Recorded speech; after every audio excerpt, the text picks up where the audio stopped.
Hello student. तो चलिए question से स्टार्ट करते हैं।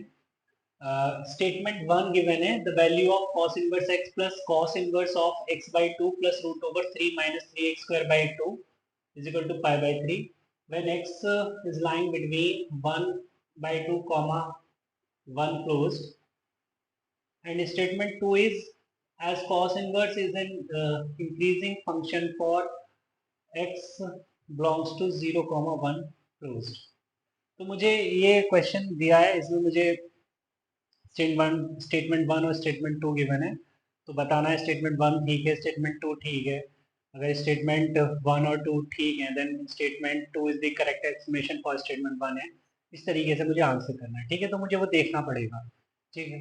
तो चलिए पहले स्टेटमेंट वन को देखते हैं। तो लिखा हुआ है कि एक्चुअली में एक इक्वेशन लिखी हुई है, इनवर्स ट्रिग्नोमेट्रिक फंक्शन को लेकर एक इक्वेशन लिखी हुई है। तो फिर से एक बारी इसको लिख लेते हैं, cos inverse x plus cos inverse x by 2 plus root over 3 minus 3x square by 2 is equal to 5/3, right. चलिए तो अगर मैं इसे और थोड़ा सुंदर बना लूँ तो इसमें मैं क्या कर सकता हूँ, रूट थ्री को मतलब थ्री को बाहर निकालूं तो रूट थ्री एक्चुअली में बाहर दिखेगा तुमको, और इसको मैं ऐसे लिख दूँ 1 माइनस एक्स स्क्वायर, ठीक है, इज इक्वल टू 5/3। ओके, तो यहाँ पे अगर मैं एक्स कॉस थीटा मान लेता हूँ, राइट, तो यहाँ से साइन थीटा क्या दिखने लगेगा, root over 1 minus X square दिखने लगेगा, है ना। अच्छा, ये जो स्टेप है ना, ये कि मैंने एक्स को कॉस थीटा मान लिया, ये वाला स्टेप, ये है एक्सपीरियंस, ठीक है। तुम्हारे पास भी एक्सपीरियंस आ जाएगा अगर तुम प्रैक्टिस करो तो फिलहाल ज्ञान कम देते हैं, क्वेश्चन पे बात करते हैं। तो कॉस इनवर्स, इसको मैंने x को cos थीटा लिख दिया है, और ये 1/2 को मैंने 1/2 को क्या लिख सकता हूँ भाई मैं, cos π/3 लिख सकता हूँ, है ना। ऐसे ही root of 1 minus X square है साइन थीटा, और रूट 3/2 को लिख देता हूं मैं साइन π/3, राइट, और इज इक्वल टू 5, है ना। इतना ठीक है। उसके बाद cos inverse x plus cos inverse cos a cos b प्लस sin a sin b which is cos a minus b, तो लिख सकता हूं मैं इसे cos theta minus π/3 is equal to 5। But अब तुम जो है ना जल्दी मत कर देना कि cos इनवर्स cos हटा दिया, थीटा माइनस π/3 रहने दिया। ये डिपेंड करेगा कि अब जो है तुम्हारे लिए ये थीटा माइनस π/3 0 से पाई के बीच में है या नहीं है, ठीक है। तो अब देखो, ये जो स्टेटमेंट वन में लेके चल रहा हूं, ये x को क्या लेके चल रहा हूं, x close 1/2 to 1।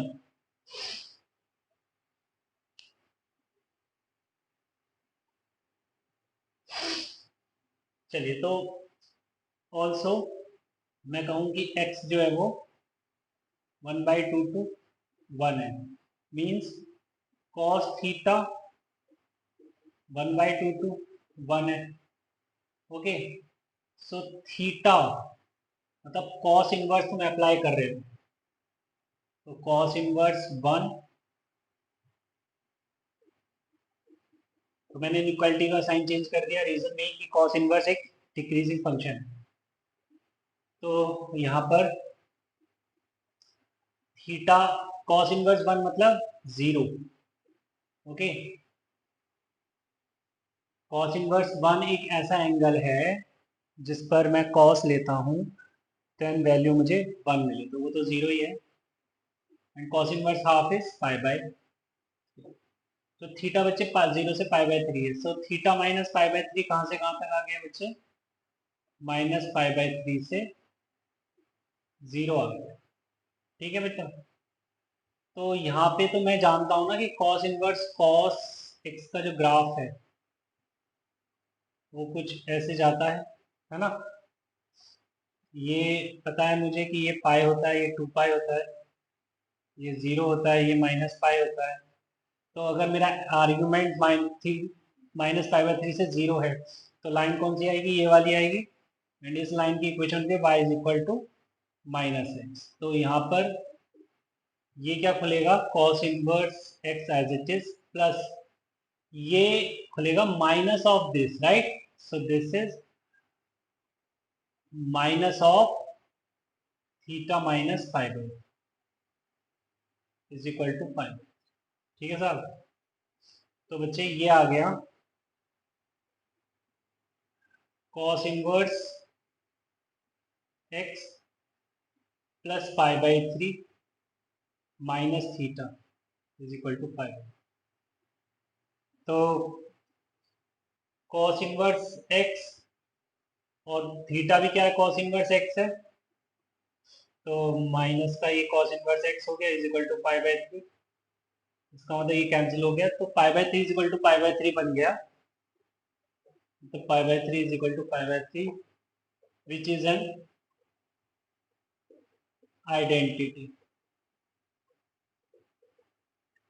For all x belongs to half comma 1 close. ठीक है, तो भाई ये स्टेटमेंट 1 तो करेक्ट है। ठीक है, क्योंकि जब जितने जो भी x हाफ से 1 के बीच में आ रहे हैं तो ये हमेशा सेटिस्फाई हो रहा है। ठीक है, हमेशा मुझे L H S equal to R H S मिलेगा ऑलवेज। ठीक है, या यूँ कह सकते हो कि हमेशा इसकी वैल्यू जो है लेफ्ट हैंड साइड एक्सप्रेशन की वैल्यू हमेशा पाई बाय 3 मिलेगी। ठीक है, तो मैं कह सकता हूँ therefore statement 1 is correct, right. अब स्टेटमेंट टू टू अगर हम स्टेटमेंट 2 पढ़ते हैं as cos inverse is an increasing function, यार ये तो पढ़ने में ही बहुत गंदा लग रहा है कि कौन नहीं जानता कि कॉस इनवर्स एक डिक्रीजिंग फंक्शन होता है for all X belonging to minus 1 to 1 close. तो this statement is also statement 2 is not correct. ठीक है, तो मैं कहूंगा statement 1 is correct, statement 2 is incorrect. ठीक है, चलिए, तो बेटा आज हम जो शुरू करने जा रहे हैं चैप्टर मैट्राइसेस शुरू करने जा रहे हैं। ओके, अगर हम क्लास 12th की बात करें तो क्लास 12th का ये 3rd चैप्टर होता है। ठीक है, एनसीईआरटी के अंदर। चलिए, तो हम स्टार्ट करते हैं मैट्राइस जो बोर्ड पे लिखा हुआ है। चलिए चलिए बच्चे, तो शुरू करते हैं मैट्राइसेस। सो इसमें पॉइंट नंबर 1 लिखते हैं सबसे पहले, मैट्राइसेस या यू कैन से मैट्रिक्स। मैट्रिक्स सिंगुलर सेंस में यूज करते हैं, मैट्राइसेस प्लूरल सेंस में। Okay, so matrix is an arrangement of elements in m rows and n columns.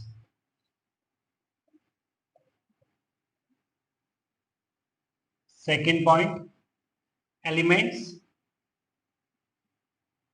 may be numbers, numbers may be real or complex, real or complex, or expressions or algebraic or trigonometric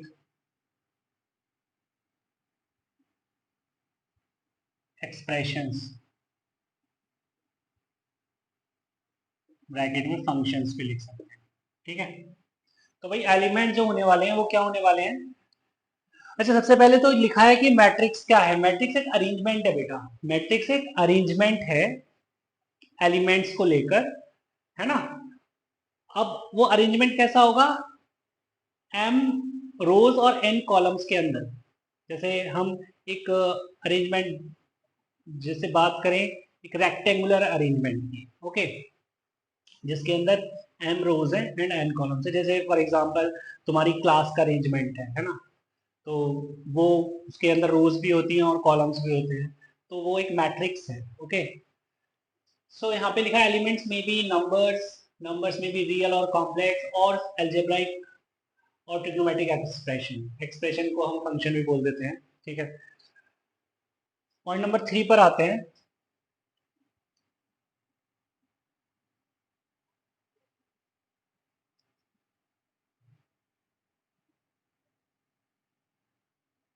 it is represented presented by aij, और aij को हमने लिखा है इस square bracket के अंदर और फिर स्क्वायर ब्रैकेट के बाहर लिखेंगे m cross n, where this m represents number of rows and this n represents number of columns, okay. Here aij is the element of ith row and jth column, okay. A I j किसको represent कर रहा है? A I j element है m ith row and jth column के अंदर, ठीक है। तो मैं बात करूं अगर, तो ए आई जे जो मैंने ये लिख के दिखाया और साथ बराबर बाहर एम क्रॉस एन लिखा है, तो ये एक कॉम्पैक्ट नोटेशन दी है मैंने किसी भी मैट्रिक्स की जो एम रोज और एन कॉलम्स को लेकर बनी हुई है। तो इसको अगर मैं स्टैंडर्ड फॉर्म में लिखता हूं तो ये कुछ इस तरीके से लिखूंगा मैं, A11, A12, A13 dot dot dot dot A1n, A21, A22, A23 dot dot dot dot A2n, and फिर बाहर ये dot dot dot AM1, AM2, AM3 dot dot dot dot AM, और फिर ये ब्रैकेट क्लोज। तो हम ये स्क्वायर ब्रैकेट यूज करते हैं, ठीक है, इसकी रिप्रेजेंटेशन के लिए। अब यहाँ पर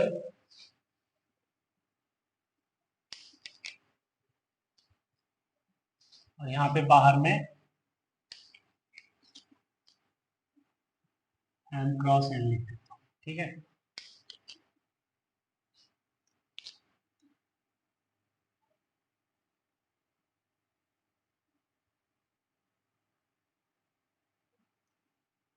this is called principal diagonal if I is equal to j. If I is equal to j, then this diagonal is principal diagonal. In fact ये डायगोनल पॉसिबल तभी हो पाएगा जब I is equal to j होगा, okay. And this is called upper triangle, upper triangle, and this is called lower triangle, lower triangle, right? तो अपर triangle बन रहा है if I less than j okay, and lower triangle बन रहा है if I greater than. Okay, तो ये तो अभी फिलहाल बात हुई है कि हम इसको एक्सपैंडेड फॉर्म में कैसे लिखते हैं, इस तरीके से लिखते हैं। ठीक है, साथ में एक पॉइंट और ऐड कर लेते हैं।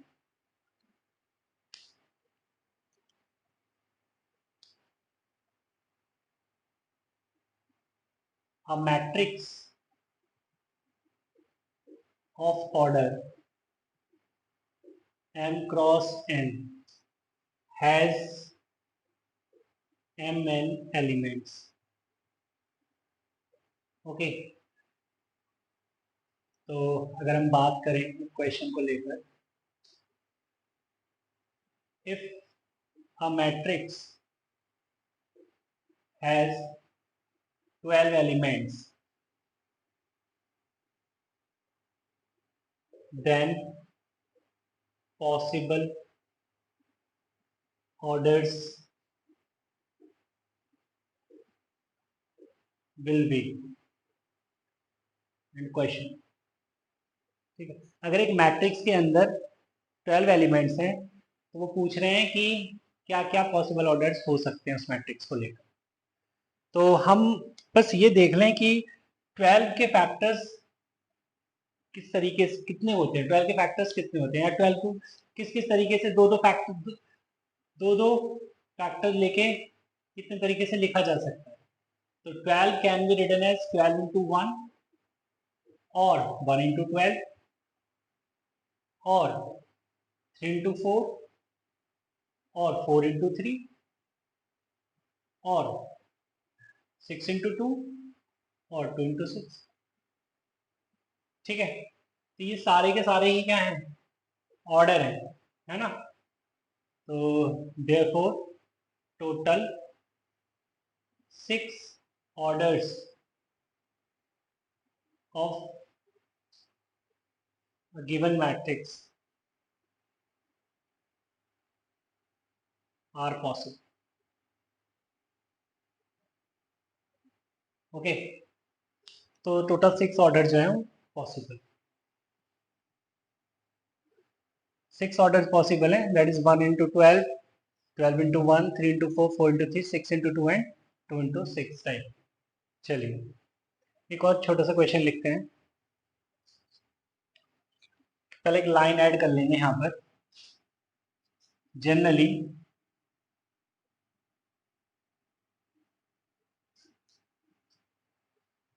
we denote a matrix by a capital letter, by a capital letter। Okay, चलिए तो एक क्वेश्चन दिया, let aij is equal to, या construct a 3 cross 2 matrix whose aij is given by mod of I minus 2j by 2। मतलब यहाँ पर ये दे रखा है कि जो ए आई जे मतलब आई जेथ एलिमेंट है वो है i mod of i minus 2j by 2। ठीक है बच्चे, तो यहाँ पर मुझे एक मैट्रिक्स बनानी है जिसके अंदर 3 रोज हैं एंड 2 कॉलम्स हैं। तो एक मैट्रिक्स बनानी है जिसका जर्नल एलिमेंट गिवन है मुझे कुछ इस तरीके से कि mod of i minus 2j by 2। तो अगर मैं बात करूं तो एक ऐसी मैट्रिक्स बनेगी जिसके अंदर 3 रोज होंगी और 2 कॉलम्स होंगे। मतलब उसमें A11 आएगा, A21 आएगा और A31 आएगा, A12 आएगा, A22 आएगा और A32 आएगा, इस तरीके से। ओके, ये कोई मैट्रिक्स ए होगी। तो अगर मैं बात करूं बेटा A11 की, मतलब आई और जे की जगह 1 1 रख दीजिए। सो 1 minus 2 by two which is minus half, but minus half आएगा बट इसका मॉड्यूलस है तो this is half and A12 is 1 minus 4 by 2. So minus 3 by 2 का modulus that is 3 by 2.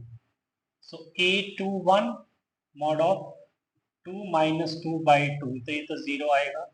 A22 that is mod of 2 minus 4 by 2 which is 1. A31 the 3 minus 2 by 2 which is 1 by 2 and A32 which is 3 minus 4 by 2 is 1 by 2. Okay बच्चे, सो A11 A12 A21 A22 ये सब मैं put कर देता हूँ यहाँ पे. सो 1 by 2 3 by 2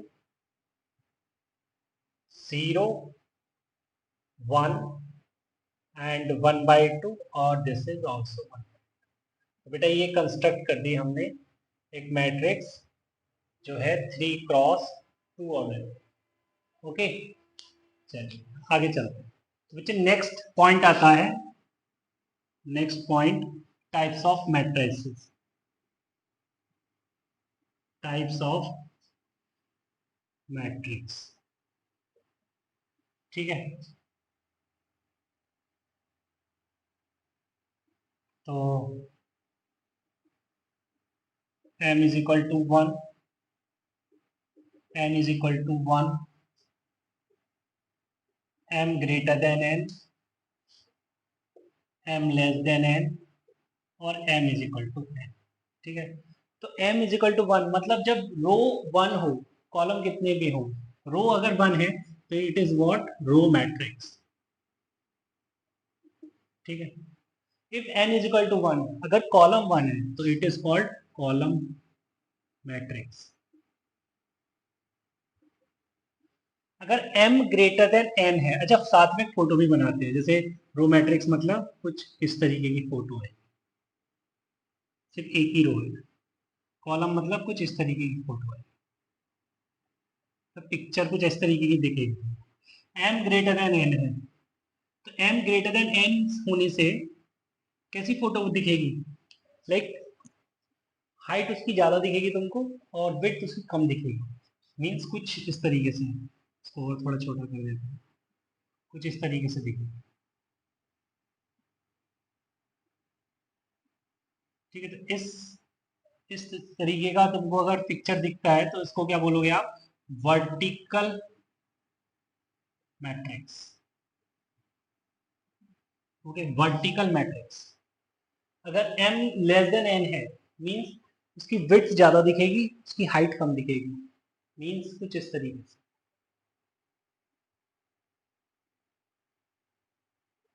okay, it is what horizontal matrix.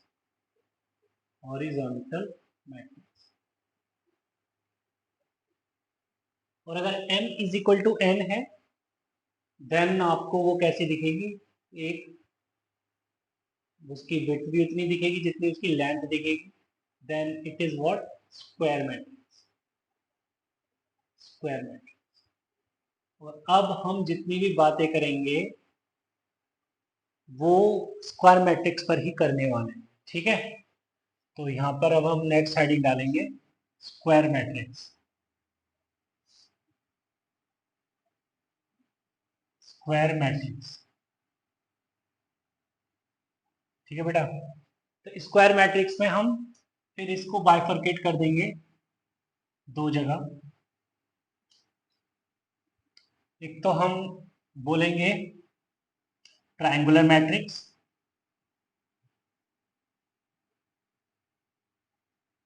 और दूसरा बोलेंगे डायगोनल मैट्रिक्स. Diagonal matrix. ठीक है, तो ट्रायंगुलर मैट्रिक्स में अपर ट्रायंगुलर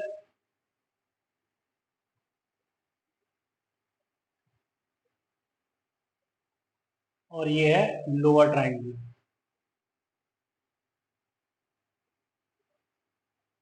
ठीक है, और अपर ट्रायंगल में लिखते हैं A I J is equal to 0 for all I greater than for all I less than j.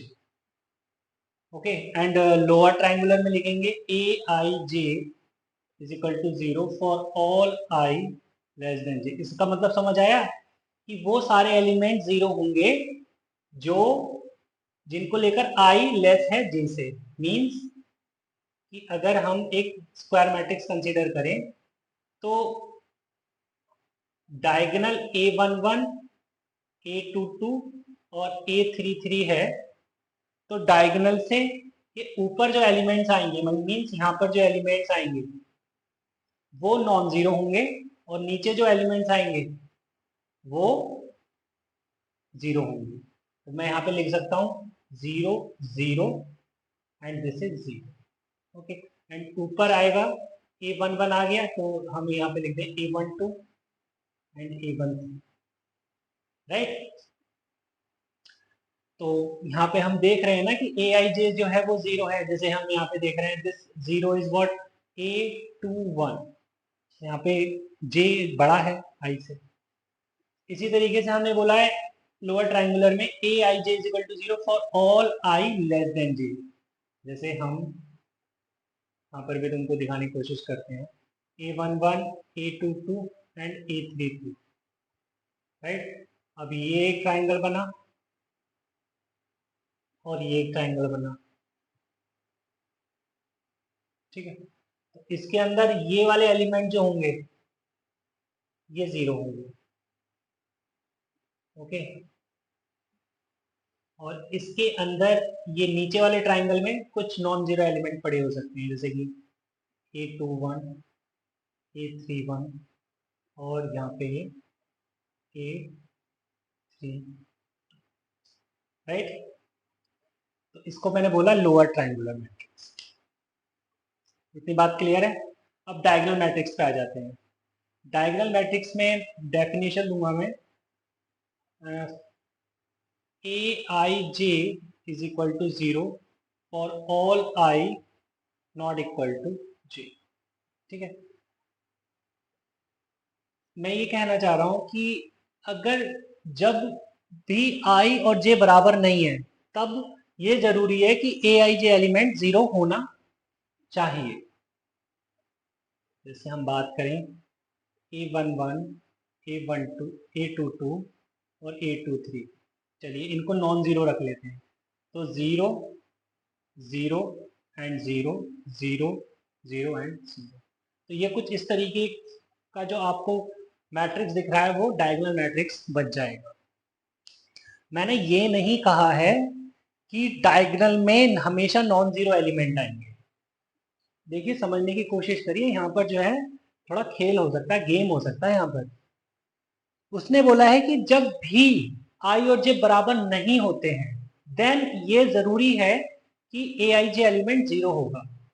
But अगर कल को आई इज इक्वल टू जे होने पर भी ए आई जे 0 हो जाए तो कोई प्रॉब्लम नहीं है उसको। बट उसने ये बोला है कि जब कभी भी आई और जे बराबर नहीं दिख रहे हैं तो वो एलिमेंट अगर 0 होगा देन वो डायगोनल देन वो मैट्रिक्स डायगोनल मैट्रिक्स बनेगी, ठीक है।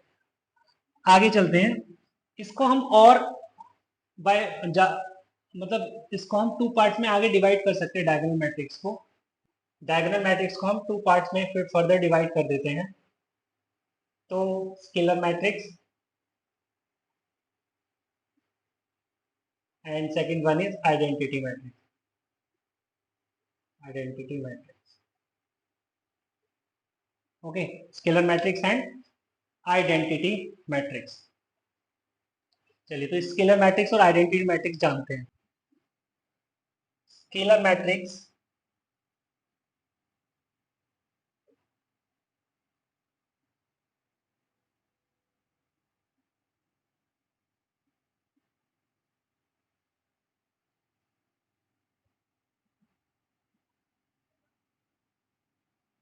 A00 0A0 0 0 A, इस टाइप की मैट्रिक्स को हम स्केलर मैट्रिक्स बोलते हैं। If A I j is equal to sum a for all I is equal to j.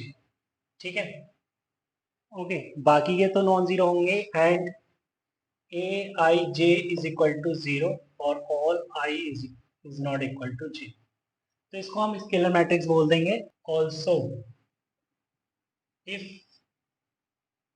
a is equal to 1 then scalar matrix becomes identity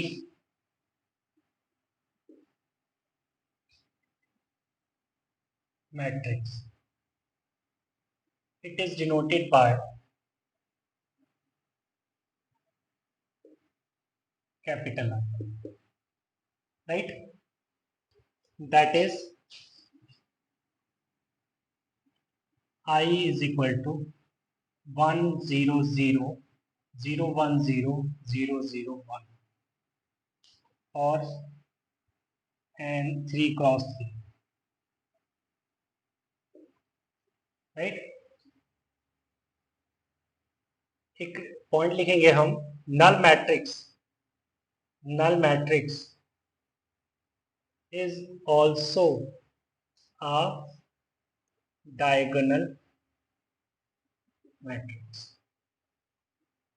ठीक है, देखिए ये डेफिनेशन को सेटिस्फाई कर रही है नल मैट्रिक्स, क्योंकि उसने क्या बोला हुआ है, उसने बोला है कि अगर आई और जे बराबर नहीं होते हैं तो एलिमेंट को जीरो होना पड़ेगा, तो वो नल मैट्रिक्स में तो हो ही रहा है. ठीक है, उसने ये तो नहीं बोला कि अगर आई और जे बराबर हो जाएंगे देन एलिमेंट, ये जरूरी है कि एलिमेंट जीरो नहीं होना चाहिए, ऐसा तो उसने नहीं बोला है.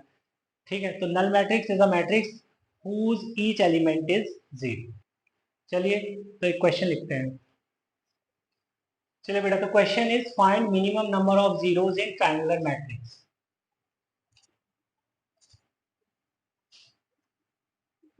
तो सबसे पहले तो ये फिर से मैं क्लियर कर देता हूँ, triangular matrix is a square matrix. ठीक है, तो मैं कुछ तरीके से एक स्क्वायर मैट्रिक्स डिनोट कर रहा हूँ, दिखा रहा हूँ. A11 A12 dot dot dot dot A1n, A21 A22 dot dot dot dot A2n dot dot dot dot AN1 AN2 dot dot dot dot AN, right. तो मैं ये देख पा रहा हूँ कि इसके अंदर टोटल नंबर ऑफ एलिमेंट्स जो होंगे वो n स्क्वायर होने चाहिए, है ना. अब ये n स्क्वायर एलिमेंट्स होंगे इसके अंदर, इसमें डायगोनल के अंदर कितने दिख रहे हैं तुम्हें, टोटल n एलिमेंट दिख रहे हैं डायगोनल के अंदर, राइट. तो मिनिमम नंबर ऑफ जीरोस की बात हो रही है. मिनिमम की बात इसलिए हो रही है यहाँ पर कि अगर कल को डायगोनल के अंदर भी सारे एलिमेंट जीरो हो जाएं देन तब भी वो एक ट्रायंगुलर मैट्रिक्स बन सकता है. इसलिए वो बात करें मिनिमम को लेकर इसलिए कि वो सिर्फ एक ट्रायंगल में देखना चाहते हैं. तो यहाँ पे ये n zero sorry n elements हैं और इसके अंदर मान लेते हैं x, मान लेते हैं कि अगर कोई मैट्रिक्स अपर ट्रायंगुलर मैट्रिक्स है तो लोअर ट्रायंगल के अंदर x एलिमेंट्स हैं, तो जितने नीचे वाले के अंदर एंट्रीज होंगी उतनी ही एंट्रीज ऊपर वाले के अंदर भी होंगी. ठीक है, x ऊपर हो गई x नीचे हो गई और इस डायगोनल के अंदर n एंट्रीज हो गई, राइट. तो मैं कह सकता हूं कि x प्लस n टोटल कितने एलिमेंट्स बनेंगे, ये n स्क्वायर बनेंगे ना, means 2x is equal to n square minus n, और you can say x is equal to n square minus n by 2. Okay, तो ये मिनिमम नंबर ऑफ जीरोस आ गए, that is n square minus n by 2. और maximum की बात करें then maximum तो डायगोनल के एलिमेंट्स और काउंट कर लो, है ना. बट अगर डायगोनल में एक जीरो आया तब भी वो एक ट्रायंगुलर मैट्रिक्स है, दो जीरो आए तब भी, और अगर सारे जीरो आ गए तब तो वो मैक्सिमम हो ही जाएंगे. तो फिलहाल मिनिमम की बात हो रही थी, तो मिनिमम नंबर ऑफ जीरो जो है वो n square minus n by 2, minimum number of zero in triangular matrix. चलिए इस टाइप के क्वेश्चन और लिखते हैं. चलिए बच्चे, the question is find maximum number of distinct entries in triangular matrix of order n। तो एक ट्रायंगुलर मैट्रिक्स है, हमें पता है ट्रायंगुलर मैट्रिक्स में क्या होता है, या तो अपर ट्रायंगल में या फिर लोअर ट्रायंगल में सारे एलिमेंट्स क्या होने चाहिए, जीरो होने चाहिए। तो हम एक मैट्रिक्स कंसीडर कर लेते हैं n क्रॉस n की। इसके एलिमेंट्स लिखें a11 a12 dot dot dot dot a1n a21 a22 dot dot dot dot a2n dot dot dot dot an1 an2 dot dot dot dot ann, है ना। जैसा कि हम जानते हैं कि ये एक प्रिंसिपल डायगोनल है ना। इसके अंदर कितने एलिमेंट्स होंगे, n एलिमेंट्स होंगे। और ये अपर ट्राइंगल है, ये अपर ट्राइंगल है, ये लोअर ट्राइंगल। ठीक। तो हम जानते हैं कि अगर इसके अंदर x एलिमेंट है तो एलिमेंट तो इसके अंदर भी x होंगे। वो अलग बात है कि अगर ये अपर ट्राइंगल है तो इसके लोअर ट्राइंगल में सारे जीरोस होंगे, है ना। अगर मान लेते हैं कि let matrix is upper triangular then in lower triangle all entries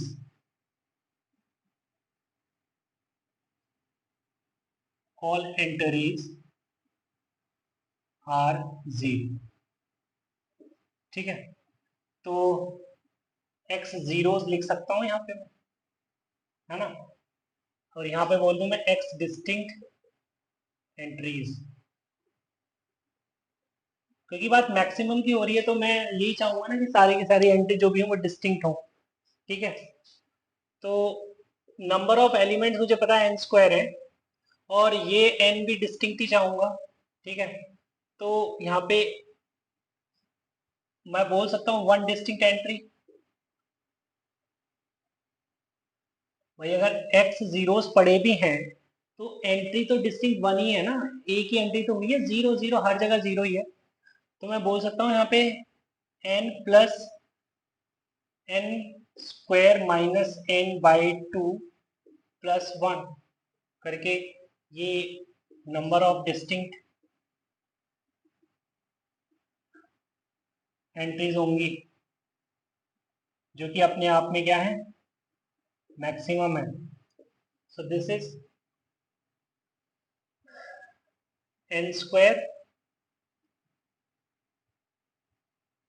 तो this is n square plus 2n minus n plus 2 by 2 is equal to n square plus n plus 2 by, ये आएंगे distinct entries which are maximum. अच्छा बोल रहा है find minimum number of zeros in diagonal matrix of order n। Diagonal matrix के अंदर हमें minimum number of zeros बताने हैं।